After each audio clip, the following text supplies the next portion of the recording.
promesas del Señor Jesús son apoyo poderoso de mi fe.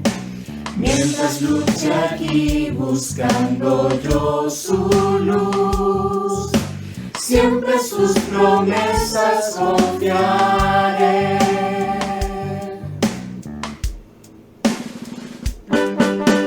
Todas las promesas para el hombre fiel, el Señor en sus bondades cumplirá.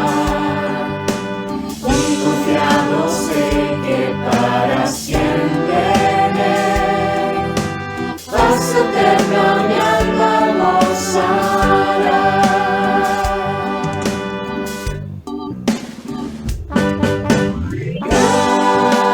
Grandes, fieles, las promesas que el Señor Jesús ha dado. Grandes, fieles, en ellas para siempre confiaré.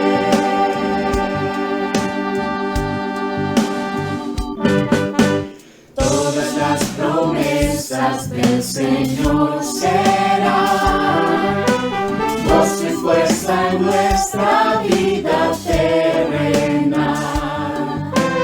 Ellas en la dura lid nos sostendrán y triunfar podremos sobre el mal.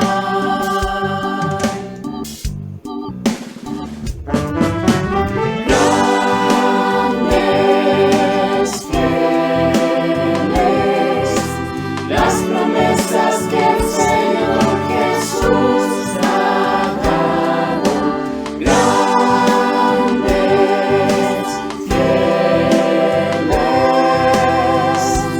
en ellas para siempre confiaré.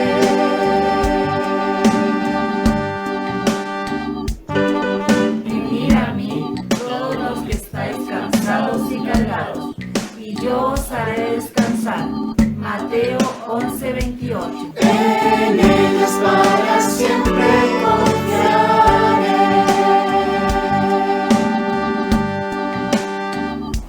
No temas porque yo estoy contigo. No te desalientes, porque yo soy tu Dios. Te fortaleceré, ciertamente te ayudaré.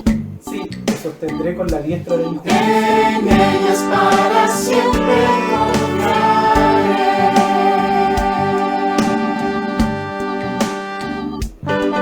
Salmo 121:8. Jehová guardará Tu salida y tu entrada, desde desde ahora y para siempre. En ellas para siempre confiaré.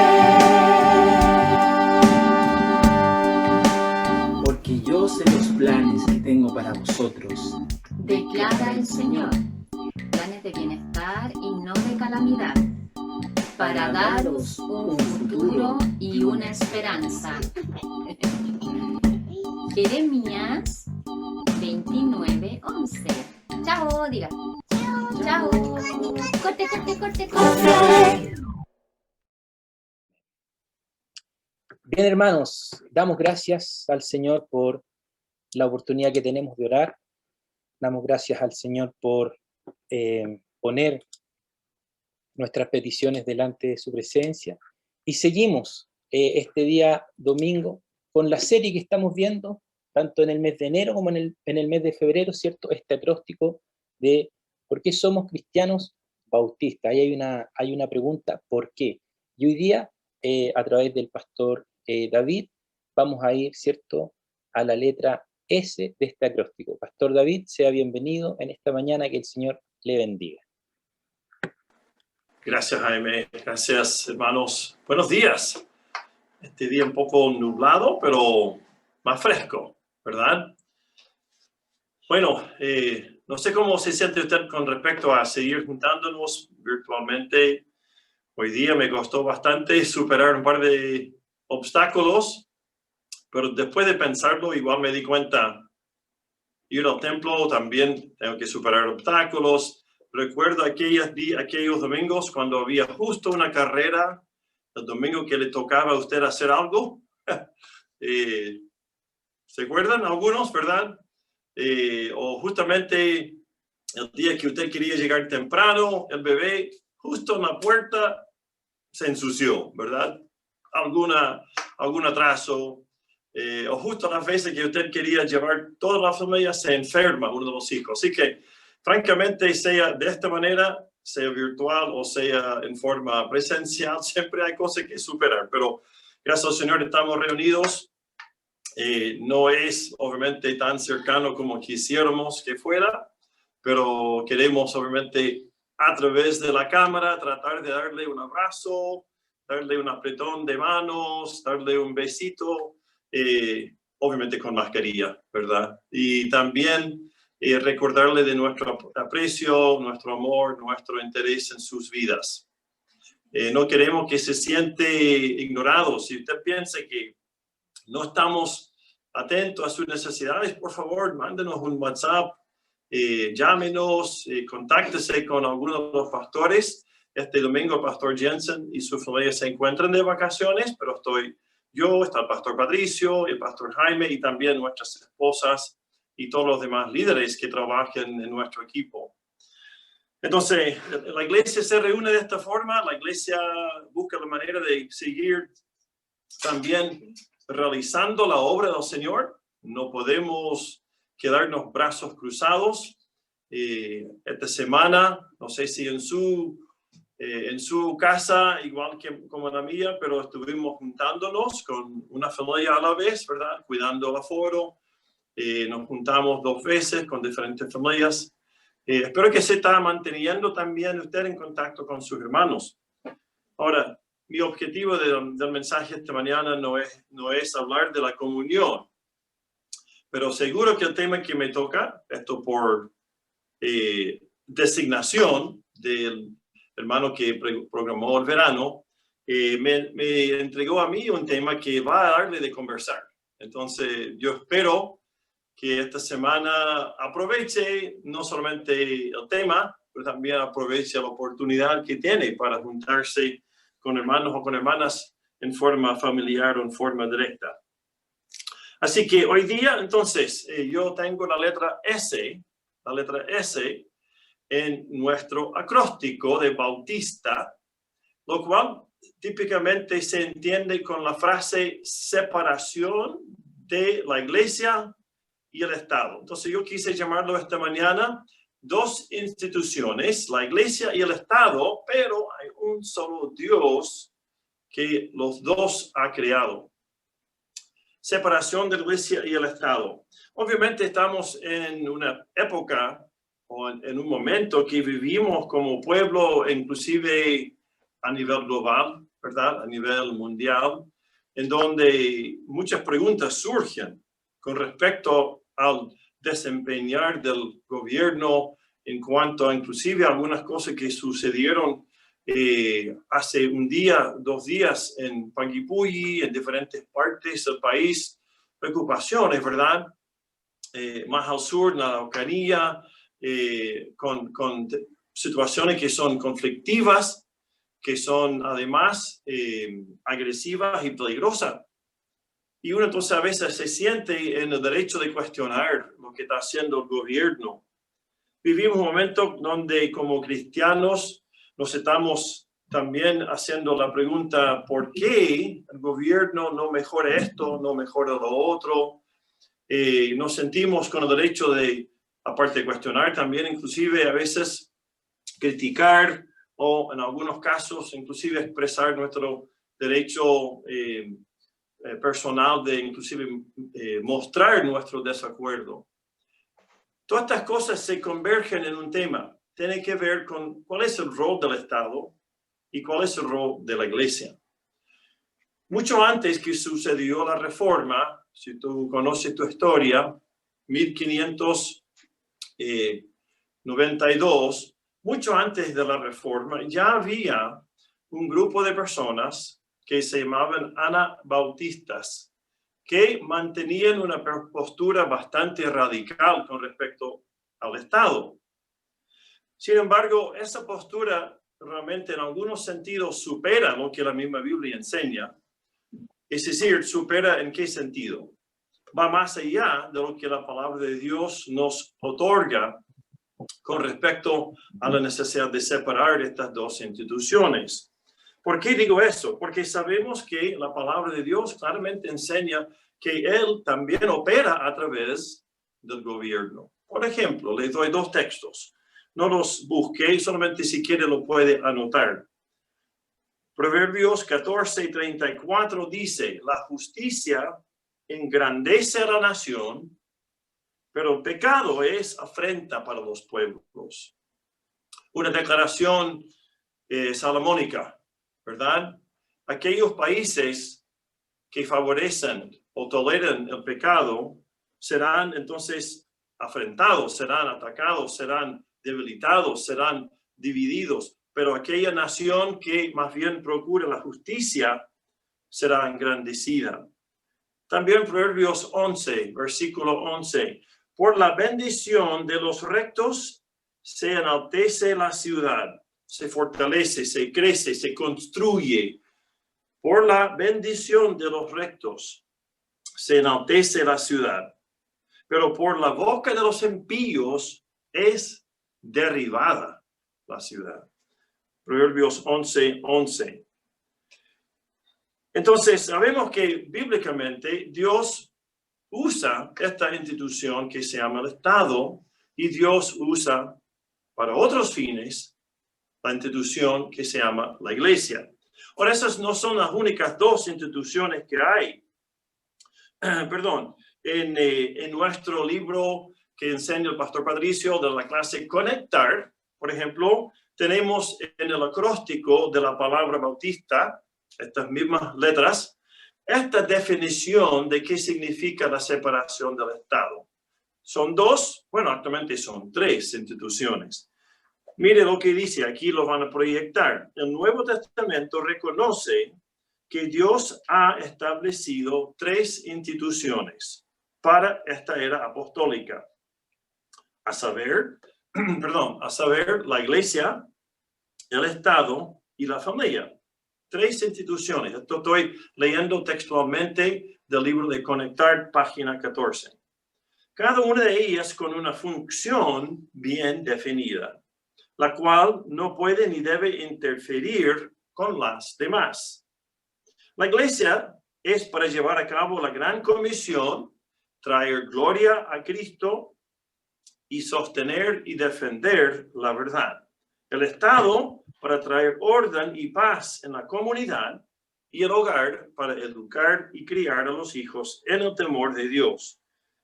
Y destaco lo siguiente, la última frase. Ninguna de estas instituciones debe usurpar los deberes de las otras dos. Cierre comillas. Por tanto, cada institución tiene sus propósitos, tiene sus integrantes. Y también, según la Biblia, tiene sus canchas de acción, su parámetro, tiene su campo de acción. Pero antes que yo explique qué es lo que dice la Biblia con respecto a la separación de la Iglesia y el Estado, permíteme aclarar algunas ideas a veces equivocadas. Las quiero llamar yo algunos mitos que andan rondando por ahí con respecto al Estado y con respecto a la Iglesia.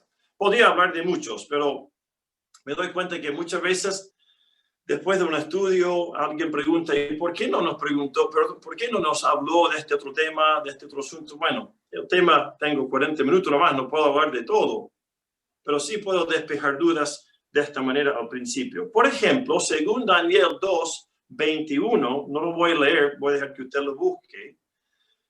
Según Daniel 2:21, un mito que la gente a veces dice es que todos los gobiernos son corruptos y terriblemente manipulados, y por ende el cristiano no debe acercarse, no debe meterse en el gobierno. Yo creo que ese es un mito.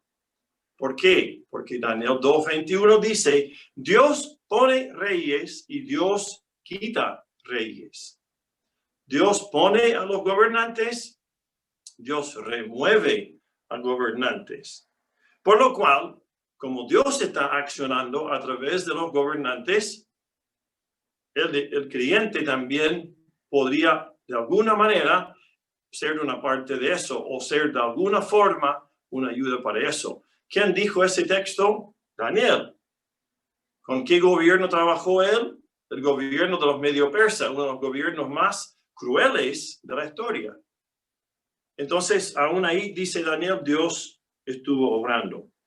Ese es un mito que todos los gobiernos se deben evitar. 2, el creyente no puede llevar un cargo municipal, estatal, gubernamental, porque el creyente será obligado a mentir o a engañar. Otro mito. ¿Por qué? Porque el gobierno democrático, y usted y yo vivimos en un país democrático, gracias al Señor por ello, representa a todas las personas que sean ciudadanas bajo este gobierno. ¿Dónde nos dice eso? Este pasaje sí lo vamos a estudiar.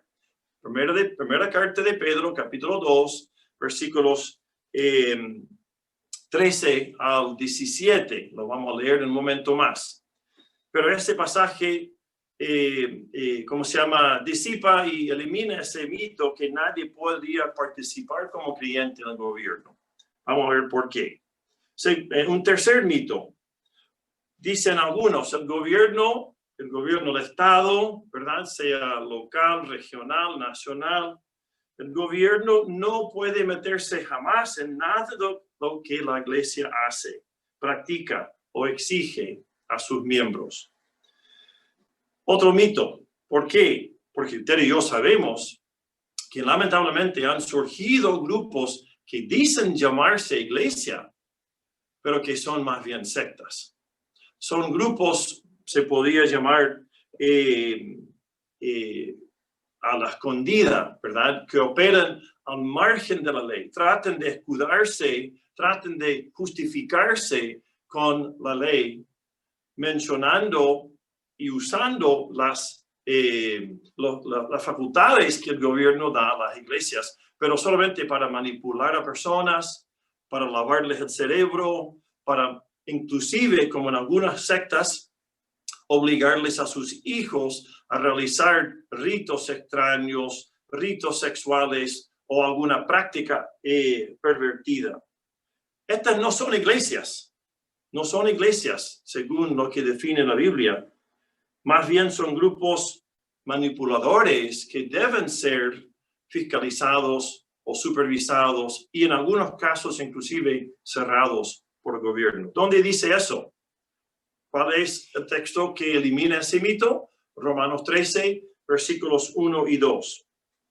Ese es un tercer mito. Y un cuarto mito, solamente a modo de ayudar a entrar en este terreno de la separación de la iglesia del Estado y del Estado de la iglesia, es esta. Y este es quizás uno de los mitos más populares en Chile.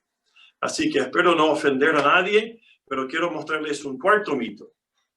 Las iglesias locales o inclusive las agrupaciones, las corporaciones o las instituciones eclesiásticas tienen, nótese, la responsabilidad de promover y respaldar a candidatos, movimientos o proyectos legales. ¿Qué quiere decir eso? Algunos creen que la iglesia es un bloque político que se puede manejar. Ese es un mito. Ese es un mito por la razón sencilla de lo que fue la misión de Jesucristo. Jesucristo mismo interactuó, habló y también algunas veces increpó a las autoridades civiles. Pero Jesús nunca trató de unir fuerzas con las autoridades civiles. ¿Por qué? Porque la iglesia de Cristo es un cuerpo espiritual, un cuerpo que es, se podría decir, las manos y los pies de quien es su cabeza, lo cual es Jesucristo. Esto según Mateo 20, 28 y Marcos 10, 45. Mitos que andan por ahí, mitos que se nos confunden, mitos que a veces se debaten, a veces de buena manera y a veces no de muy buena manera. Sin embargo, si estamos mirando a la historia de la Iglesia Bautista, me fue muy interesante, le compartí al pastor Jaime y pastor Patricio el otro día, que encontré un pequeño tesoro en mi biblioteca de libros digitales. A diferencia de los libros físicos, ¿verdad? Te los ve en la revista y puede revisarlos. A veces cuando uno adquiere un libro digital se olvida que está allá porque no lo ve. Y fue muy interesante, para quienes les gusta la historia, encontré una enciclopedia bautista que tengo en mi biblioteca digital. Lo curioso de esta enciclopedia es que fue escrito o publicado en el año 1881. ¿Me escuchó bien? 1881, una enciclopedia de hace ya más de 140 años. Y esta enciclopedia bautista incluye algunas cosas que a mí me han ayudado a entender la postura bautista históricamente hablado. Como digo, la Iglesia Bautista antecede a la Reforma, ya existía previamente a la Reforma, y tenía lineamientos doctrinales y lineamientos políticos inclusive, y posturas, mejor dicho, políticas, inclusive en esa época tan antigua. Y encontré y leí una declaración de fe en ese libro, que es del año 1742. Espero no aburrirlos con las fechas, pero para quienes quieran chequearme, ahí le doy la fecha, 1742. Esta declaración se llama la Declaración de Fe o el Credo de Fe de Filadelfia, muy cerca de donde Ruth y yo venimos en los Estados Unidos. Esta declaración es considerada una de las mejores, inclusive leo y cito acá, en muchos aspectos, la mejor compilación de creencias cristianas jamás publicada. Eso es la Declaración de Fe de Filadelfia del año 1742. Ahora, pese a los mitos que yo les compartí, quiero leerles un solo párrafo cortito, no está en la proyección, pero quiero leerles un solo párrafo cortito de esta declaración. Y luego van a quedarse preguntando, entonces, ¿cómo? Dice así, cito, es lícito para los cristianos aceptar y desempeñar el cargo de magistrado cuando se les llame para ello, en la gestión de lo cual, como deben especialmente mantener la justicia y la paz, de acuerdo con las leyes sanas de cada reino o mancomunidad, la palabra mancomunidad refiriéndose a lo que es el Estado compartido. Me llamó mucho la atención que desde el año 1007 se mantenía o se proyectaba el concepto de que el cristiano sí puede participar, sí puede trabajar o asumir cargos en el gobierno. Una de las cosas que a veces olvidamos es qué es lo que nos ha enseñado la historia. Solamente muchas veces personas como quizás Diego Rojas, que es profesor de historia, le gusta, o quizás otros hermanos que son, aficionados a la historia, les gusta investigar estas cosas. Pero sabe, hermano, cuando no recordamos la historia y no consideramos la historia, a veces caemos en los mismos errores que se estaba buscando frenar en ese momento, cuando se publicó, por ejemplo, esta declaración de fe. ¿Cuál es el error? Es tener un girar de péndulo en donde dicen, no, al gobierno todo es malo, no me acerco, no participo, no hago nada, no voto, no, ni siquiera me inscribo. Extremo por un lado. Y el otro extremo, que tal vez a donde se está queriendo llegar hoy día, es que la iglesia tiene que ser un bloque político, la iglesia tiene que ser una fuerza, tiene que tratar de impedir el mal. Otra vez, extremos. Bueno, esta declaración que leí recién nos enseña que podemos aprender y podemos también tomar decisiones bíblicas al respecto. Este tema que se llama la separación del Estado y de la Iglesia no deje de ser menos importante solamente porque, gracias a Dios, vivimos en una democracia. No deje de ser menos importante para el cristiano entender su postura política, moral, ética, solamente porque, gracias al Señor, tenemos libertades. Sabemos que esas libertades se pueden perder repentinamente. Pero si las cuidamos, si tomamos decisiones de acuerdo a la palabra de Dios, podemos mejor saber hablar y también testificar de lo que Dios quiere para nuestra sociedad. Bueno, tengo 3 puntos entonces que mostrarle. Ya hablamos un par de mitos y algunos precedentes históricos, pero vamos ahora de lo medular del tema. ¿Qué nos dice la palabra de Dios, en primer lugar, del Estado? Bueno, en primer lugar debemos reconocer que es Dios quien les da la autoridad al Estado. El Estado, de acuerdo al diseño de Dios, está en manos de los civiles. ¿Por qué? Primero, porque el Señor Jesucristo mismo respetó y reconoció a las autoridades. Él les hizo ver que era porque Dios les había entregado ese trabajo que podían realizarlo. Dice en Juan 19:11, esto lo dice Cristo en su juicio frente a Pilato. Juan 19:11 dice, Jesús respondió, ninguna autoridad tendrías sobre mí si no se te hubiera dado de arriba. Por eso, el que me entregó a ti tiene mayor pecado. Entonces, la palabra de Dios, y aquí me refiero a lo que dice Jesús, básicamente para sintetizar o comprimir muchas ideas de la palabra de Dios. Pero Jesús reconoció que la autoridad de aún de los pueblos ocupantes, como era Roma, es autoridad otorgada por Dios.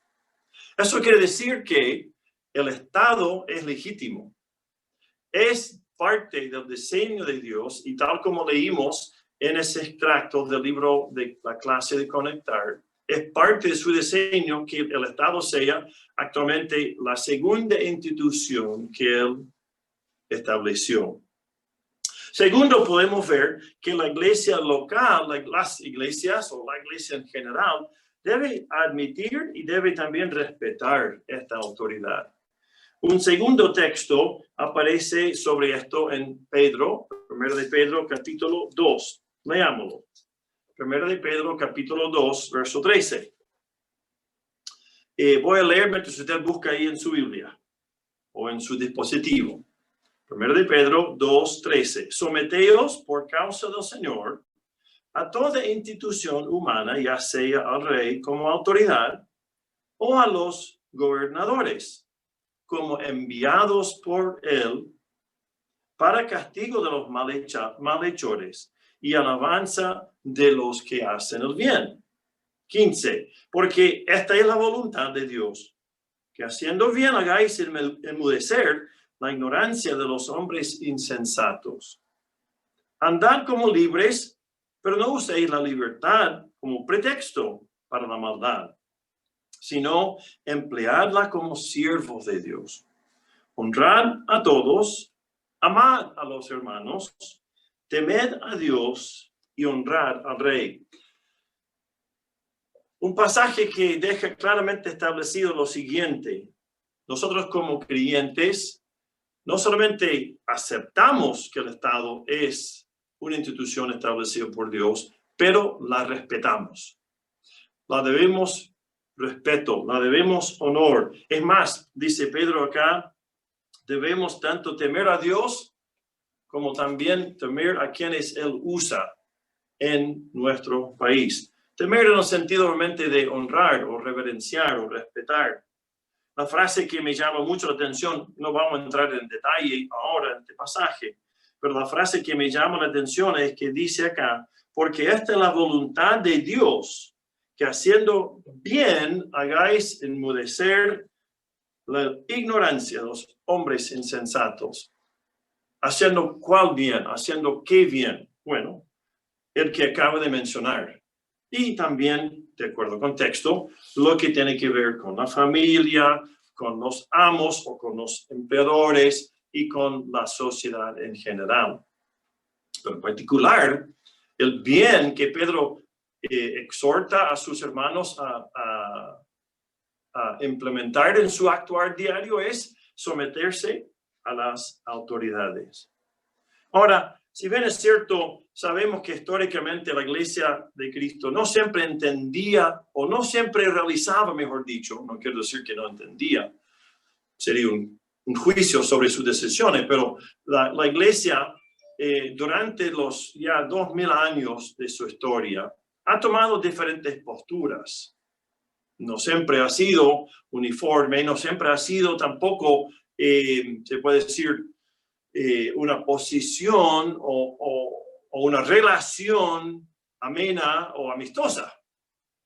Durante, por ejemplo, la época de Pedro el Grande en Rusia, estoy hablando del siglo XVI, siglo XVII, y aún antes de Pedro el Grande, la iglesia ortodoxa, la iglesia oriental ortodoxa, era considerada subordinada y controlada por el Estado. Entonces, en Rusia y en otros países cercanos y en algunos otros lugares del mundo, su entendimiento de la relación de iglesia y Estado es que la iglesia se controla por el Estado.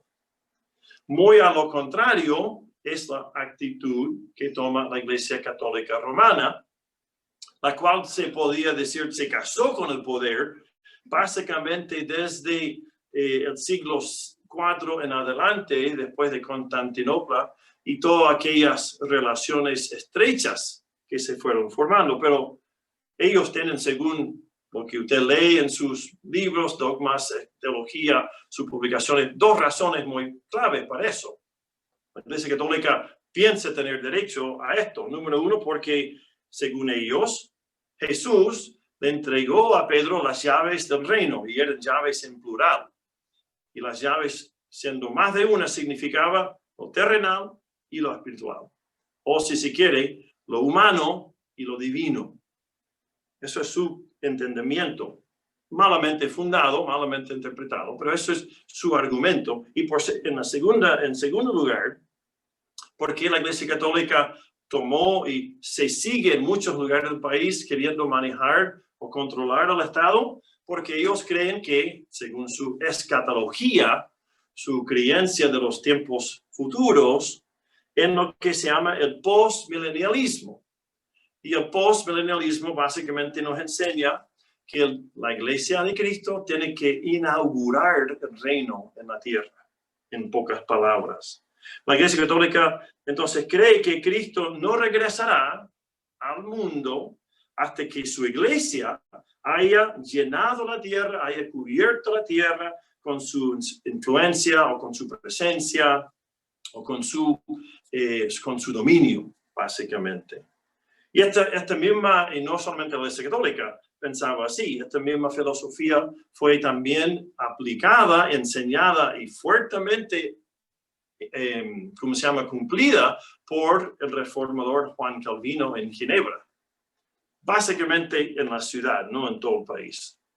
Pero nosotros tenemos otro modelo, no el de la Iglesia Oriental Ortodoxa, no de la Iglesia Católica Romana. Tenemos como Iglesia Bautista otro modelo, otro concepto de esta relación. Y la sacamos de Pedro, pero también veremos otros textos más. Lo cual nos enseña lo siguiente, que Cristo, cuando entregó a Pedro una responsabilidad de representarlo, no le dio autoridad sobre el Estado. No le dio el poder de controlar a las naciones. No estaba diciendo que la iglesia en sí podría ser el que dominaba, que controlaba, que en todo, ¿verdad?, fuera la palabra final. Sino que creemos que las Escrituras nos enseñan esta línea de división entre iglesia y Estado. La razón que Cristo habló de las dos instituciones es porque Él sí puso parámetros, como dije, rayó la cancha, lo vamos a ver un momento más, a la iglesia. Y puso también al Estado dentro de una cancha, una responsabilidad. Entonces, nosotros tenemos más bien la postura, y espero poder fundamentarlo, que dice el Estado no debe favorecer ninguna iglesia, no debe financiar, por ejemplo, como por muchos años sucedió en Inglaterra, en Alemania con la iglesia luterana, o en el Reino Unido con la iglesia anglicana. No debe financiar, no debe sustentar, no debe tampoco tomar decisiones respecto a la iglesia. Y, por otro lado, la iglesia tampoco debe usar la libertad de la cual habla Pedro para una manera para dominar o tomar control. Hay separación de las dos. Entonces, la separación de iglesia-estado quizás se puede entender un poco mejor con otro pasaje. Vayamos a Romanos 13. Ahora, en Romanos 13 tenemos 7, 8 versículos más para estudiar. El tiempo no me permite verlos todos. Voy a destacar solamente dos cosas de este pasaje. Sí, el Estado fue creado por Dios. Sí, el Estado es respaldado por Dios, pero separado o más bien distante o más bien en forma individual operando versus cómo está la iglesia. Las dos no deben depender uno del otro. Entonces, ¿cuál es la actitud correcta que debemos tomar hacia el Estado? Bueno, según Romanos 13, aquí hay varias cosas que necesitamos entender. Voy a leerles el pasaje. Romanos 13, 1. Sométase toda persona a las autoridades que gobiernan, porque no hay autoridad sino de Dios, y las que existen por Dios son constituidas. Eso suena muy parecido, ¿verdad? Casi igual a lo que dice Pedro en su carta. Verso 2. Por consiguiente, el que resiste la autoridad a lo ordenado por Dios se ha opuesto, y los que se han opuesto sobre sí recibirán condenación. Porque los gobernantes no son motivo de temor para los de buena conducta, sino para el que hace el mal. ¿Deseas, pues, no temer la autoridad? Haz lo bueno y tendrás elogios de ella. Pues es para ti un ministro de Dios para bien. Pero si haces lo malo, teme, porque no en vano lleva la espada. Pues ministro es de Dios, un vengador que castiga al que practica lo malo. Por tanto, es necesario someterse, no solo por razón del castigo, la espada, ¿verdad?, sino también por causa de la conciencia. Pues por esto también pagáis impuestos, porque los gobernantes son servidores de Dios, dedicados precisamente a esto. Entonces, ¿cuál es la actitud correcta? Bíblicamente, como cristiano, hace el gobierno. Bueno, ya hemos mencionado respeto, honra, ¿verdad? Eso está establecido por Jesús, por Pedro. Aquí, el apóstol Pablo desarrolla más en detalle ese tema. Y son dos cosas. Número uno, la actitud nuestra debe ser de reconocer al gobernante, a la autoridad, al presidente, a sus ministros, al Senado, etcétera, como lo llama dos veces, ministros de Dios. Ministros de Dios. Es importante esa palabra, ministros. ¿Sabes cuál palabra es? Es la misma que muchas veces, otras veces en la Biblia se traduce diácono, servidor. Es un ministro. En otras palabras, el gobierno sirve a Dios. Ahora, que hay en gobiernos que no reconocen eso, no hay discusión. Que hay en gobiernos que quieren más bien considerarse Dios o omnipotente o inviolable, también las hay. Su forma errónea de entender su posición, sin embargo, como del gobierno, no nos da excusa a nosotros a mirarlos en menos.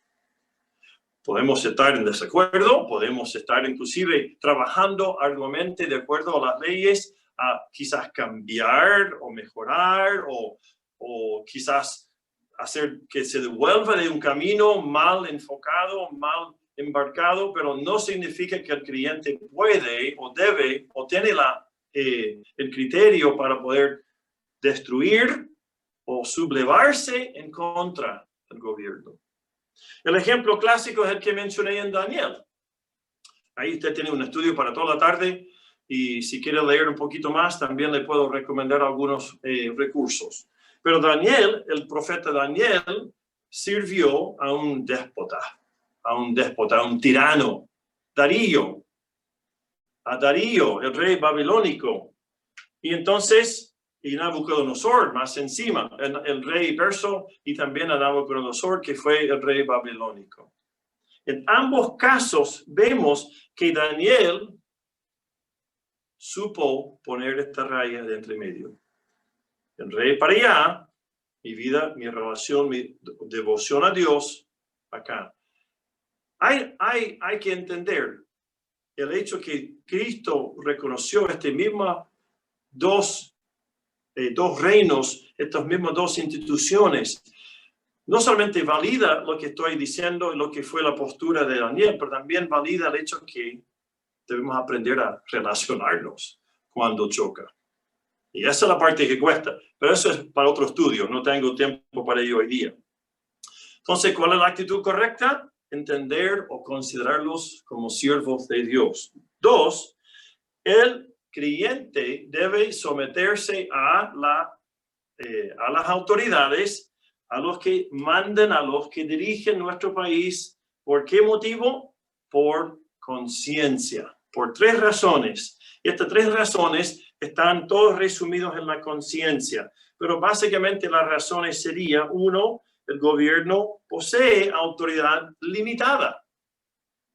Tú y yo sabemos que al orar a Dios estamos orando a quien gobierna, todo el mundo, aún a los que piensan que ellos son los gobernantes.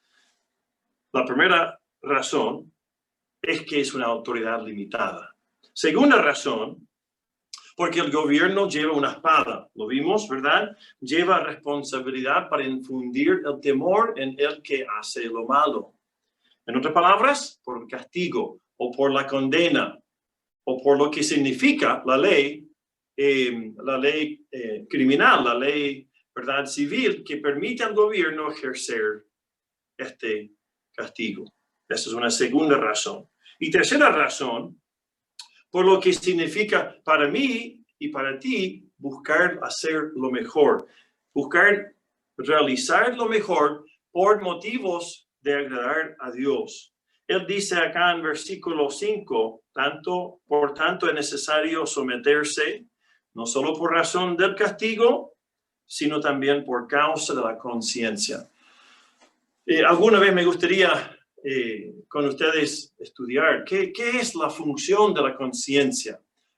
¿Cómo opera la conciencia? ¿Cómo debo yo reconocer la conciencia? Sé que en algunos momentos los otros pastores lo han tocado cuando estudiamos Santiago, cuando estudiamos Tesalonicenses. Es un tema bastante amplio, pero es un tema no menor para un creyente, porque muchas veces hacemos cosas más bien para agradar a otros y no por motivo de conciencia. O a veces quizás hacemos cosas por figurar o por aparentar o por cumplir o por simplemente tradición, no teniendo ninguna claridad en la conciencia sobre el tema.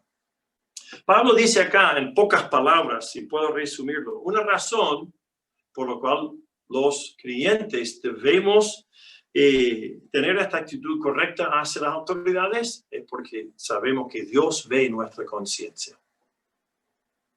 No podemos esconder nada de Él. Dios conoce nuestros pensamientos. Entonces, por esa razón, como las otras dos, esa debe ser la actitud nuestra. Ahora, segunda cosa que quiero mostrarles y esto va a ser un poquito más breve porque es un solo versículo básicamente, es lo que Jesús enseñó en Mateo 22. Si hemos hablado ya de la forma correcta de ver la autoridad, ahora veamos lo que Jesús dice, que es ese pasaje tan clásico que todos saben citar, que todos les gusta citar, pero quizás no todos saben qué quiso decir Jesús. Me refiero a Mateo 22, 17, que dice, en esta conversación de Jesús con las autoridades y con los fariseos, no eran las autoridades romanas, civiles, nacionales, por decir, eran las autoridades solamente judías, claro, de la nación judía, pero no de la nación ocupante. ¿Qué dice en esta conversación? Mateo 22, 17 al 22. Dinos, pues, ¿qué te parece? Dicen los fariseos a Jesús. ¿Es lícito pagar impuestos al César o no? Pero Jesús, conociendo su malicia, dijo, ¿por qué me ponéis a prueba, hipócritas? Mostradme la moneda que se usa para pagar ese impuesto. Y le trajeron un denario. Siempre me da un poco de risa pensar eso, la forma que Mateo lo expresa, le trajeron. No es que pudieron sacarlo del bolsillo o de la bolsa, ¿verdad? Típicamente en ese entonces había una bolsa de dinero amarrada a la cintura. Parece que los fariseos se fueron preparados, no quisieron andar cargando todas sus riquezas, ¿verdad? Mandaron a buscar y le trajeron pequeñas matices, ¿no? en el texto de lo que sucede. Le trajeron un denario, que es la moneda casi insignificante, ¿verdad? Era el valor del trabajo de un día. Verso 20 dice, y les dijo, ¿de quién es esta imagen y esta inscripción? Ellos le dijeron, del César. Entonces él les dijo, dad pues al César lo que es del César y a Dios lo que es de Dios. Ahí está la frase. Ahorita la ve, si puede alcanzar a verlo en la pantalla. Dar a a Dios lo de él, dar a César lo que corresponde a él. Ahora, necesitamos entender algo antes que explico este pasaje. Jesús cambió todo del momento que él ofreció el reino a la nación judía. ¿Qué es lo que cambió? Bueno, Jesús vino sabiendo que cumplía las profecías judías, israelitas o antiguo testamentarias para ofrecerse como Mesías. Sin embargo, también sabía que la nación lo iba a rechazar. Por eso, en Mateo 24 y 25, Jesús profetiza que la nación de Israel sería destruida a través de mencionar que Jerusalén sería saqueada, destruida y quedar en ruinas. Pero no solamente habló del fin de se puede decir, de la era judía, fin de lo que era la operación nacional, o puso también Jesús ahí énfasis en que los gobernantes serían particularmente responsables de este fracaso. No solamente eso, luego vemos que nos dice en otros pasajes como en Hebreos 7, 17, Hebreos 9, 24, otros textos, Jesús puso fin al sistema levítico de sacrificios. Eso quiere decir que todo lo que se estaba realizando en Jerusalén respecto a la religión o respecto a la fe judía, también él le ponía fin a aquello. En otras palabras, también concluyó dos cosas fundamentales para Israel: su propio gobierno y su sistema religioso. En otras palabras, sociedad, fe, o sociedad, iglesia entre comillas, congregación. Jesús sabía que él iba a cerrar esas dos etapas. Entonces luego nos dice el apóstol Pablo, no tiene que buscarlo, se lo voy a mencionar solamente, Efesios 2, Pablo luego explica esto con respecto a lo que hizo Jesús. En Efesios 2, versículo 16, dice así: y para reconciliar con Dios. Mejor voy a comenzar el verso 14. Porque Él mismo es nuestra paz, quien de ambos pueblos hizo uno, derribando la pared intermediaria de separación. Verso 16. Y para reconciliar con Dios a los dos en un cuerpo por medio de la cruz, habiendo dado muerte en ella a la enemistad. Y vino y anunció paz a vosotros que estabais lejos y paz a los que estaban cerca. ¿Lejos y cerca de quién? Del conocimiento de Dios. Porque por medio de Él, los unos y los otros, tenemos entrada al Padre en un mismo espíritu. Jesús inauguró un nuevo camino, inauguró una nueva entidad, iba a dar a luz, iba a dar la vida a una nueva entidad que se llama la iglesia. ¿Qué quiere decir eso? Que todo lo que eran las exigencias levíticas, todo lo que eran las leyes judías para la nación y para la religión, no era la manera que Jesús iba a realizar o fundamentar o llevar a cabo su plan de la iglesia. Con este nuevo padrón, Jesús pone un límite a lo que los judíos entendían que era Estado y religión, o Estado y fe, tan cercanamente unidos. Tan unidos en cuanto a, digamos, el autor de ambos, que era Dios. ¿Qué hizo Jesús? Simplemente dijo, yo levanto un nuevo cuerpo, yo formo un nuevo cuerpo. Yo doy inicio a algo que no conocían anteriormente. Por lo cual es muy consistente, es muy consecuente acá en Mateo 22, 17, que Jesús diga, dad a César lo que es de César y dadle a Dios lo que es de Dios. En el fondo acá el Rey de Gloria, el siervo sufriente, el Salvador prometido, está diciendo todo lo que conocían de la relación de Estado e iglesia o Estado-religión cambió, porque yo voy a comenzar algo nuevo. Ese es el núcleo, es la semilla de la diferencia de la postura nuestra bautista como iglesia respecto al Estado. La iglesia no heredó los patrones, los mandatos, los reglamentos de la nación de Israel como pueblo. Es decir, la iglesia no es otra nación, otra institución gubernamental.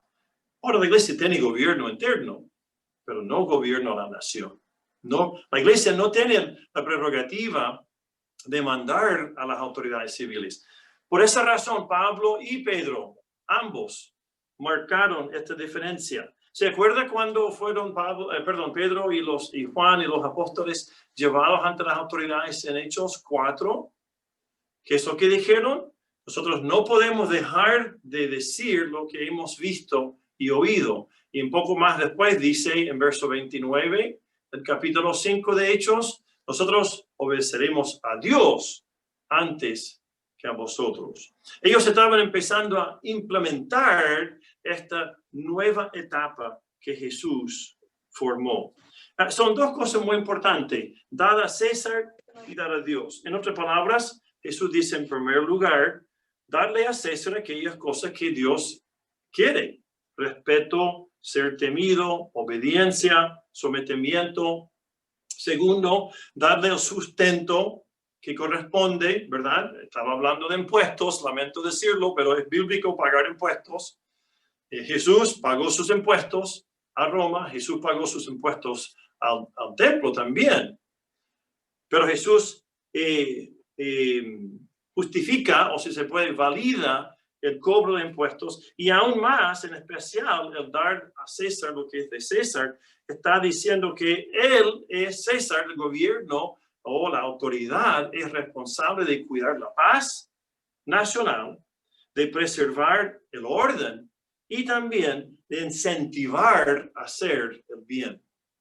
Y estas son funciones en donde seguro podemos conversar mucho, pero tendremos diferentes parámetros en mente, pero eso realmente no está incluido acá y por ende como creyentes es necesario que nos demos la libertad o la amplitud de criterio de lo que significa esas tres cosas. Preservar la paz, mantener el orden, incentivar al que hace bien. Esas tres cosas dan alto trabajo al gobierno. Por otra parte, Jesús dijo, dar a Dios lo que es de Dios.